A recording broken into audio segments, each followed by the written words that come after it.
Hello everyone, this is Zooc, and today I'm bringing you a drawing of one of my favorite comic book characters of all time, namely Carnage. Better said, one of my favorite comic book villains, actually, because he's a bad guy. And for that reason, he was classified in 2009 as the 90th greatest comic book villain of all time by IGN, which I personally think is an unfair classification, because if we're to take into account his mentality, his abilities, and the damage he's caused, then he's a pretty badass. I mean, the guy's a psycho killer, right? He kills for no reason. He has no pattern. He just kills, just because it's fun for him. He has this awesome set of abilities. He's pure evil. So I don't get why he's 90th. For those of you that are wondering, the first is Magneto, which I find Magneto pretty boring. I mean, he's just an old fart who can bend metal. Sure, he's also evil and has this plan, blah, blah, blah. But come on.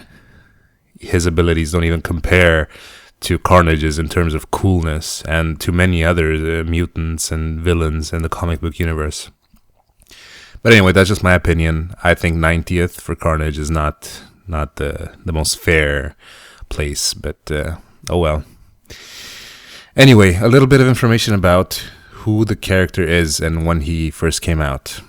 Carnage was created by Mark Bagley and David Michelinie in 1991.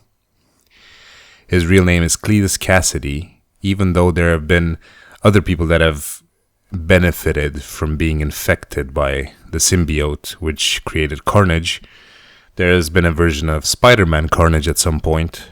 Also, there was another guy, I think, that was the third edition of Carnage, but I can't remember his name. Ben Reilly, I think he was. In any case, Cletus Cassidy, his biography goes like this. He was one of those people that was born a killer. If you've ever seen a documentary about it, I'm talking about in real life, there are actually studies that are trying to prove that people are born killers. That some people are born killers, that there's actually a killer gene in our body that makes us, not us, but people in general, do evil things. Well, taking all the evidence into account, I do believe Cletus Cassidy can be classified as one of those people. He killed his grandmother when he was a child. He tortured his mother's dog. And at some point, after his mother tried to kill him, his own mother, his father beat her almost to death, and then he was incarcerated. So his family was pretty messed up overall. And he was sent to an orphanage, of course, where he killed the administrator, he killed a girl that didn't want to date him, and to finish everything off, burned the whole place down, just like that. So the guy, for all intents and purposes, was a pretty mean bastard. He grew up and became a serial killer, obviously, the only vocation that he could have had, considering his childhood. He was eventually apprehended and incarcerated in Rikers Island Prison, I think it was the name, where he shared a cell with Eddie Brock, who you probably know as Venom. He had already been infected with the symbiote by that point, and he had lost it, but eventually the symbiote returned to Eddie Brock and left behind an offspring, because apparently symbiotes can have kids. So the offspring infected Cletus. It went into his bloodstream and formed Carnage. He broke out of there, he killed everyone, started killing all over the place, and then of course Spider-Man had to go after him. And because Carnage was so super strong, according to his biography, he had better abilities and he was stronger than both Spider-Man and Venom combined. And his powers were amplified by his own mentality.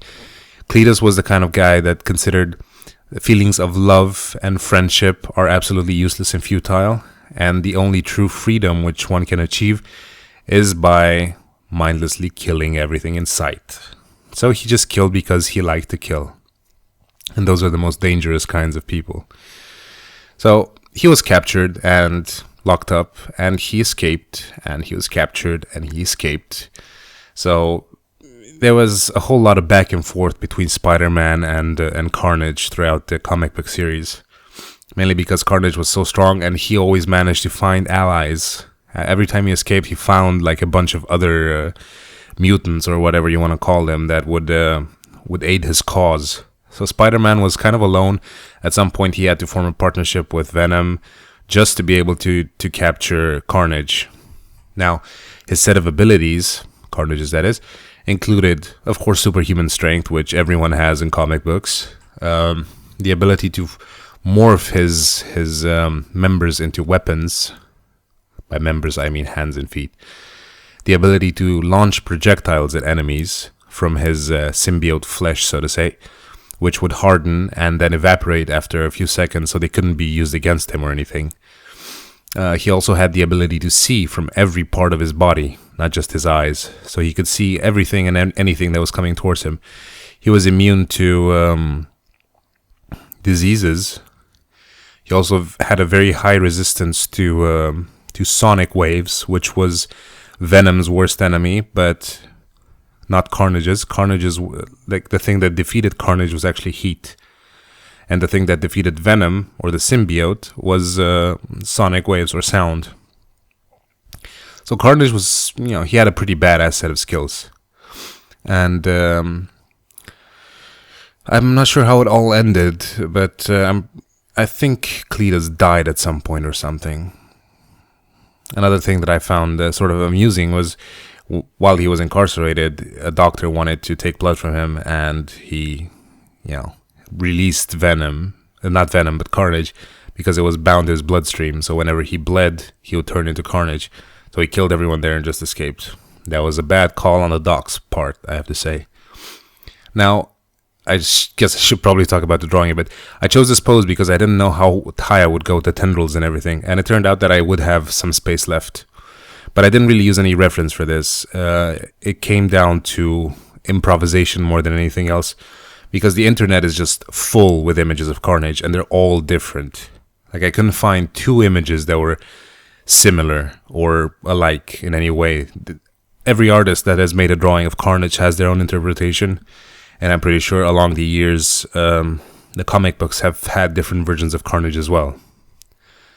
So there's no fixed pattern. I know people like to whine about that something doesn't look like what they think it looks like. But really, there's no rule when it comes to these characters. Every guy that draws them has their own interpretation. They're still called that way because they present most of the characteristics. In any case, I hope you enjoyed the video, and there weren't many technical things I could talk about. It's basically a muscular figure with a lot of icky stuff coming off him and from him. So it's nothing out of the ordinary, except the coolness factor of the character itself. But I still hope you enjoyed it. Thank you for watching, and be sure to visit my channel and subscribe. There are plenty of other videos there that will not be posted on Total Halibut's channel if that's where you're watching this. And I'll see you next time. Bye-bye.